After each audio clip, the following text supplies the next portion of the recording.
As ruler of Cambodia, Pol Pot was responsible for killing nearly 2 million people. That's a quarter of the country's population. In his 4-year reign, Pol Pot tortured and starved the Cambodians to death. Men, women, children and babies. He turned Cambodia into a killing field.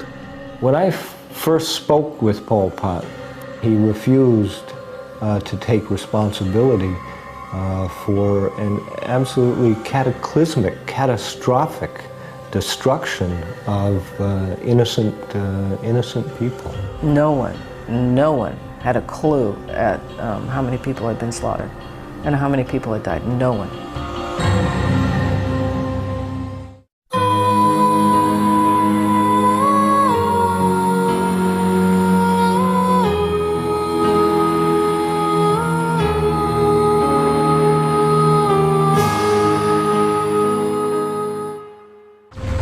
On the 17th of April 1975, a guerrilla army known as the Khmer Rouge entered the Cambodian capital Phnom Penh, victors of a 5-year war against a government backed by the Americans. The Khmer Rouge leader was a man most Cambodians had never heard of. When it was announced that Pol Pot, a rubber plantation worker, was the new prime minister, no one had ever heard that name. It wasn't until late 1978 when his picture began to appear in communal dining halls that his own brothers and sisters realized that it was their brother who was in charge of this government. Pol Pot was born in 1925 on a rice farm north of Phnom Penh in a Cambodia ruled by the French.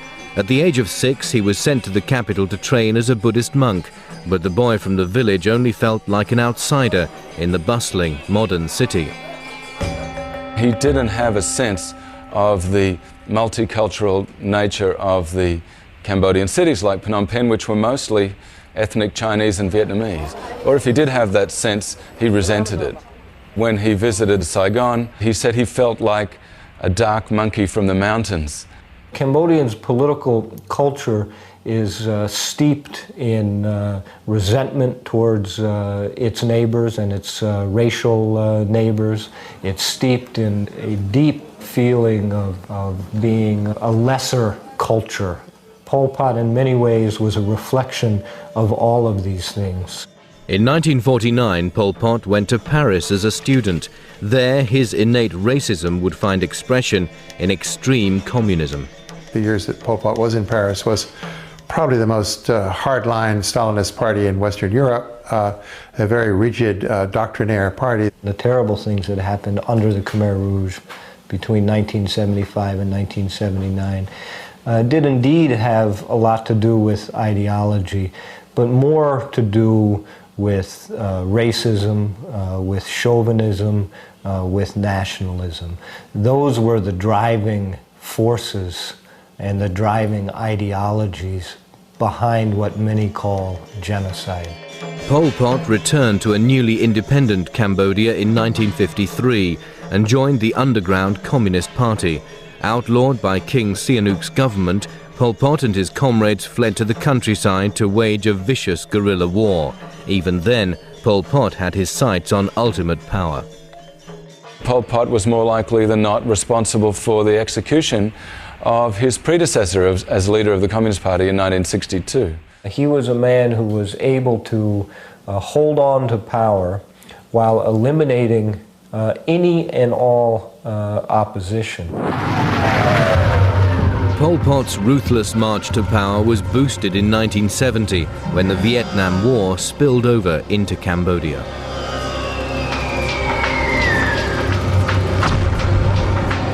Pursuing communist North Vietnamese troops across the border, the United States bombed huge areas of Cambodia, killing thousands of peasants in the process. This only increased support for Pol Pot's Khmer Rouge. There was this terrible mixture of historical events and terrible Cambodian political realities, which ended up with an orgy of mass murder, of which Pol Pot, without any question, was the architect. By April 1975, Pol Pot's Khmer Rouge were in the capital, Phnom Penh. When they achieved victory in April '75, they felt they were in a position to put in place and to carry out an extreme, pure, total revolution of a sort that was more extreme, more total, purer than any other revolution in history. When Pol Pot and his army arrived in Phnom Penh, they immediately evacuated the entire population into the countryside. In what would be known as Year Zero, Pol Pot began to destroy and rip up Cambodian society, reducing it to a state of primitive barbarity. It was very frantic, it was very chaotic, very scary. They just screamed and screamed into the bullhorn that said we had to leave. 2 million Cambodians living in Phnom Penh were evacuated in 72 hours. It's the take the basket and dump it upside down theory. You broke up every organization that anybody ever had. They were cut from their family, they were cut from their friends, they were cut from their professions, everything. Believing the city people to be contaminated by their past lives, Pol Pot would rewrite their histories. Money was banned, the Buddhist religion outlawed, and the country's name changed to Kampuchea. Then he dispersed the city people to peasant villages throughout Cambodia, where they would grow rice and build dams for the revolution. Here, in this idealized peasant state, he would purify them through hard labor and brutality.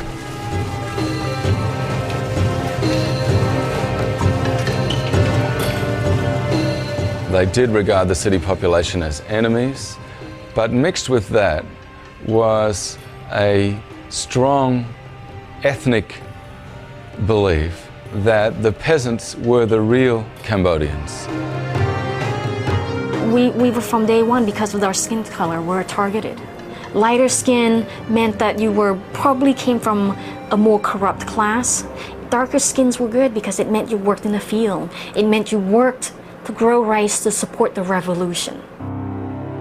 Little more than nameless, faceless slaves, the city people would literally be worked to death. You work 12 to 16 to 18 hours, working in the field, growing rice, harvesting rice, building dams. There's a lot of people do a lot of harsh work. I mean, people work. They work you until you drop dead. The community slogan that time was to keep you was no gain and to destroy you was no loss. So we knew that human life was cheap and that if we did not produce, we would be killed. Fear and the threat of arbitrary, casual death was everywhere. At one point, I remember just working, and then they just walk up and just shoot the person in the head. You know, the guy just walk up and go boom. In fact, most of Pol Pot's victims were killed not by bullets, but beaten to death with blunt instruments. We still didn't know who Pol Pot was. We didn't know what kind of a man he was. We didn't know what he looked like. And I remember just hearing all these accolades and praise about this mighty person, this strong person, this person who loved us, this person who wanted to bring our country back to its glory days. In Pol Pot's peasant utopia, starvation claimed most lives. The huge influx of city people into the rural areas meant there was not enough rice to feed them. Even the peasants themselves began to starve.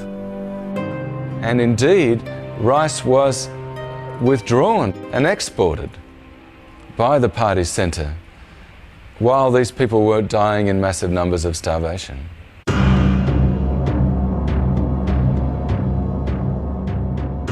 Life wasn't even cheap. To Pol Pot, it had no value at all. Even today, the exact number of mass graves into which the victims' bodies were thrown is not known. You know, Pol Pot was a remarkable man. He was generous, he was kind, he was loving, almost grandfatherly. He had all of the characteristics of a great leader. There are a lot of Cambodians who don't believe that what happened under Pol Pot, in fact, was his doing, because he was too good a man. Pol Pot believed that what he did for the good of his country. Few Westerners ever got to meet Pol Pot whilst he was in power. One who did was American journalist Elizabeth Becker, who interviewed him in 1978. What struck me first was that he was much more handsome and a charming smile. There was some charm to the man. And we were told to sit down, put the cameras away, and we were to sit there and listen to Pol Pot. And when the time was up, the time was up, and he said goodbye. With her was another journalist, Dick Dudman, and British academic Malcolm Caldwell. To Caldwell, he was more indulgent. He told Malcolm Caldwell how wonderful the communist experiment was in Cambodia. Two totally different interviews. One was a lecture and the other was an interview. Later that night, back at their hotel, an unremarkable meeting with Pol Pot was about to turn into an unforgettable nightmare. A few hours later, I woke up because I could smell cordite, the smell of a gun being fired. And then I heard shots on the second floor. Lots of shots. I didn't count them, but lots and lots of shots. And so I went upstairs, and Malcolm's body was on the floor, and white with death. The gunman walked in and murdered Malcolm. Why Malcolm? The friend, the one friend of the regime, and not us.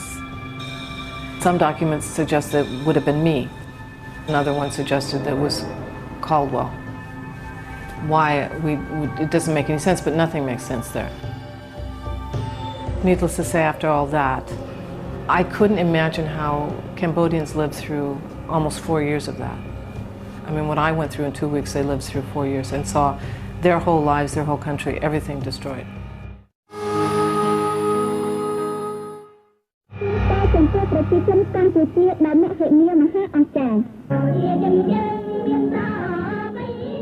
Within 2 years of Pol Pot coming to power, hundreds of thousands of Cambodians lay rotting in mass graves.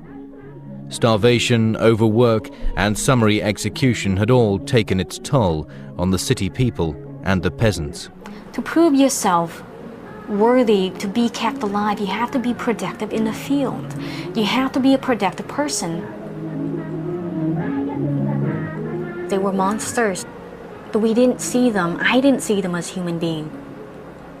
He never accepted that he was responsible for any of the suffering. He never accepted that any of the people who died were executed for anything but the right reason. And for him to admit the slightest remorse or the slightest responsibility would be intolerable. Compelled by the racism that was so much a part of his agenda, Pol Pot turned his attention to Cambodia's ethnic minorities. The Chinese were probably the largest ethnic minority in Cambodia, and half of those perished in the Pol Pot period. The ethnic Chams, the ethnic Muslims, were the ones who were particularly targeted and just slaughtered.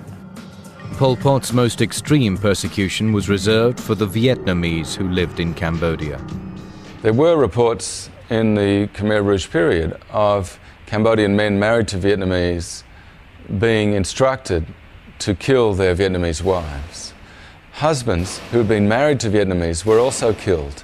People who could speak Vietnamese were also killed. People who looked Vietnamese were also killed. There are no confirmed reports of any ethnic Vietnamese surviving the entire Pol Pot period. Yet while Pol Pot's control over Cambodia grew, so did his paranoia. Midway through his reign of terror, he began to see enemies everywhere, even amongst his own supporters. There was a huge bloodletting in 1977. Purge teams travelling around to other zones, purging the leaderships, killing them, killing their family members, reaching down into the peasantry for their relatives who were suspect and killing them as well. When he took over in 1975, there were 22 members of the Central Committee of the Communist Party. By the end of his reign in power, 3 years, 8 months, and 20 days later, 18 of those 22 members of the Central Committee had been executed.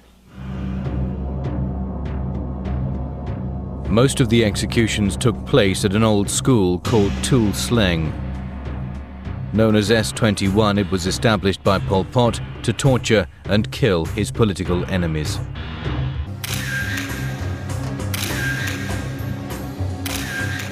In less than 4 years, Pol Pot sent between 14 and 20,000 people to S21. Men, women and children were tagged, photographed, and almost all were tortured into confessing.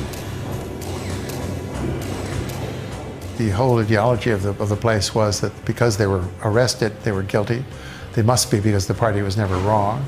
It never makes mistakes. The word for prisoner in Cambodia means guilty person rather than someone who's being held. And even if some of the people you kill turn out not to have been guilty of the crimes you've charged them with, so what? You might find that out later. But at the time, it's probably better to get rid of them than to keep them around in case they are guilty. Pol Pot said that he had never heard of Tul Sleng S21, the torture chamber of which almost 20,000 people he ordered went through to their deaths after extensive torture. Although the Khmer Rouge tried to destroy the evidence, every torture process and every confession of every prisoner was recorded in detail. The documentation was very important to these people, but I think they were intended partly to convince Pol Pot and his colleagues who saw the documents themselves, saw copies of them, that they were on the right track. They knew there'd be no punishment for killing all these people. There'd be punishment for people who were tortured to death, and this did happen in many cases. The interrogators themselves were often pulled in and interrogated because they were betraying the revolution by going too far, by torturing people to death before the confession was complete, before the party had been proved right. Of the thousands who entered S21, just 7 survived, and only 1 was ever released. The rest were either tortured to death or killed and then buried at S21's customized killing field, Cheung Ek.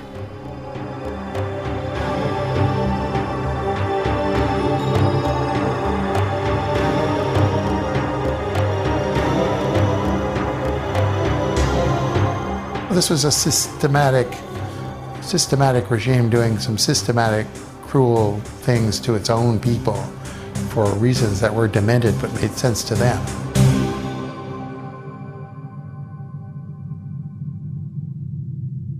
Appearing to be at the height of his power, Pol Pot's government was in fact imploding. His psychotic and lifelong hatred for the Vietnamese would be his undoing.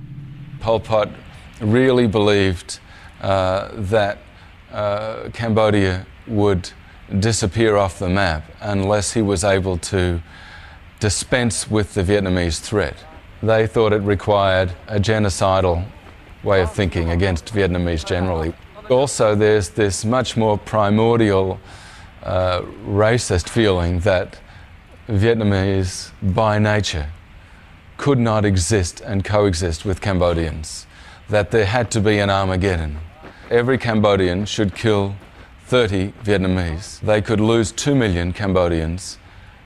The Vietnamese would lose 60 million in this Armageddon, and we would still have 6 million left. In response to continuous raids into Vietnamese territory, on the 21st of December 1977, 150,000 Vietnamese troops stormed across the Cambodian border.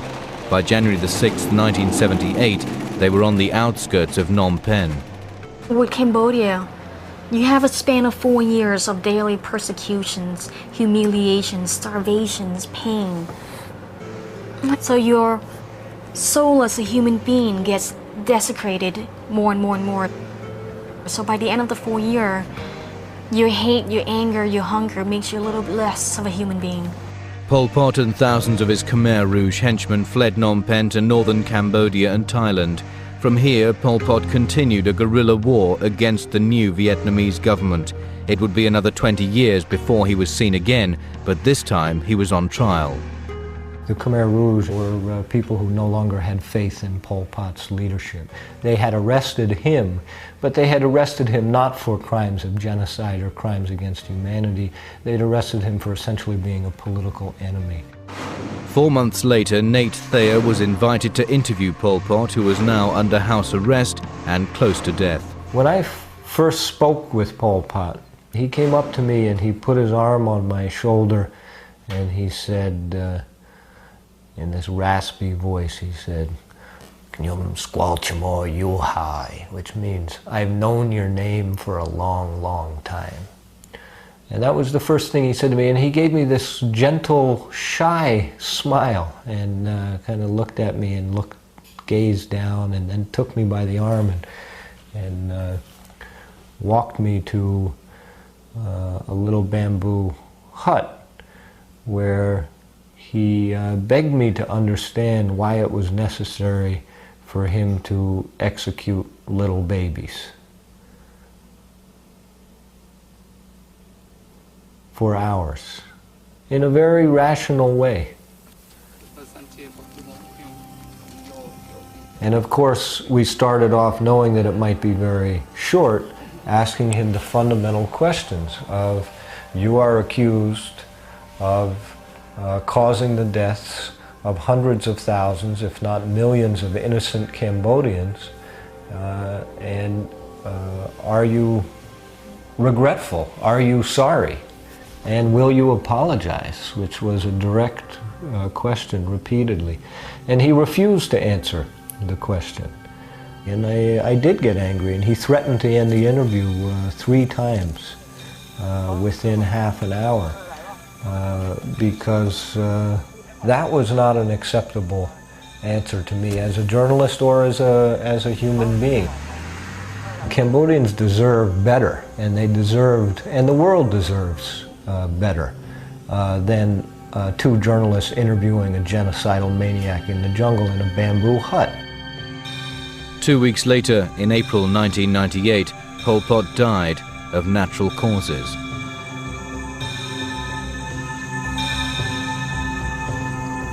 The madness unleashed on Cambodia by Pol Pot and his colleagues will never be forgotten, but so far it has gone unpunished.